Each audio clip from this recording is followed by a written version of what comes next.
ఇంకా ఏముందమ్మా, కళ్యాణ మండపం చాలా బాగా కట్టారు. దేవస్థానం ఉన్నట్టుండింది మంచిగా. చాలామంది కాంప్లిమెంట్స్ ఇచ్చారు, బాగుంది లలిత అని చెప్పేసి. అదే కదా సంతోషం. సో పెళ్ళి జరిగింది, కరెక్ట్ టైంకి జరిగింది. ఎక్కడా లేట్ చేయంలేండి అసలు. టైం కంటే ముందే ఉంటాం ప్రతి ఫంక్షన్లో ఎప్పుడైనా. కానీ నేనేంటంటే ఇష్టంగా హోమం పెట్టించాను, ప్రదక్షిణాలు చేయించానన్నమాట, సప్తపది.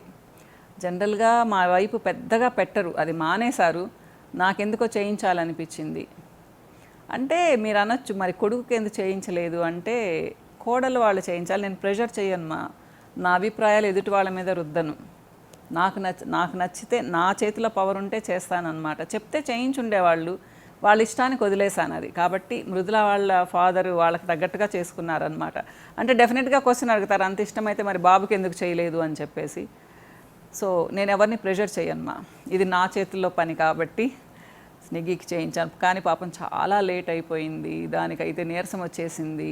ఆ సారీ బరువుకి, బ్లౌజ్ కూడా ఎంత బరువు ఉండిందో, అది ఫుల్ వర్క్ అన్నమాట. ఏమైతే నేను అలిసిపోయారు పాపం పిల్లలు. సో చాలా బాగా జరిగింది పెళ్ళి కూడా, అనుకున్న టైంకి కరెక్ట్గా. ఇక సందడి, జీలకర్ర బెల్లం పెట్టేటప్పుడు, తలంబ్రాలప్పుడు సరదాగా అన్నదమ్ములు ఉన్నారు కదా, దాన్ని ఎత్తునెత్తేసి, వీళ్ళు ఒక్కొక్కరు చాలా హైట్ ఉంటారు. మా బాబు మా మరిది గారి కొడుకు అనమాట. సరదాగా ఉండింది, బాగా ఎంజాయ్ చేశాము.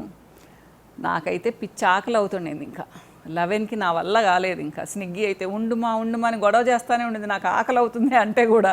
ఇంకా 11కి వెళ్ళిపోయి బ్రేక్ఫాస్ట్ చేసేసాను. తర్వాత కూర్చొని అందరితో కబుర్లు చెప్పాను. నా ఫ్రెండ్స్ కూడా చాలామంది వచ్చారు. థ్యాంక్స్ వాళ్ళందరికీ. అంటే హైదరాబాద్ నుంచి వచ్చారు, దర్శి ఫ్రెండ్స్ వచ్చారు కొంతమంది. అంటే అంత ఎక్స్పెక్ట్ చెయ్యం కదా, దాదాపు 15-20 మంది వరకు వచ్చారు. చాలా సంతోషం వేసింది. ఎప్పుడు ఫ్రెండ్స్ అనుకుంటున్నారు, నా డిగ్రీలో ఫ్రెండ్స్, పీజీలో ఫ్రెండ్స్, 10th క్లాస్లో ఫ్రెండ్స్ అన్నమాట. చాలా సంతోషం వేసింది. కానీ కొంతమందిని మర్చిపోయాను.